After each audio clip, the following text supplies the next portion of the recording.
Before the 1980s, slime was the main fuel for ordinary people.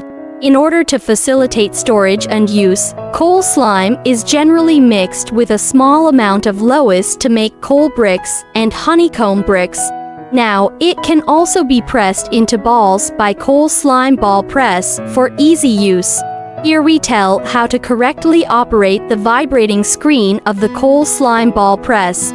Check whether the screws of the spring and each part are loose before energizing, whether the amount of oil between each bearing meets the requirements, whether the screen body and spring have cracks, whether the triangle belt is worn or broken, whether the screen mouth is clean, there is no broken net or blockage. The dust collector damper should be closed before starting the equipment.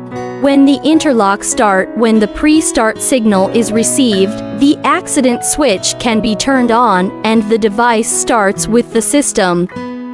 When running without a lock, the device can be started separately. After the vibrating screen works normally, open the fan damper.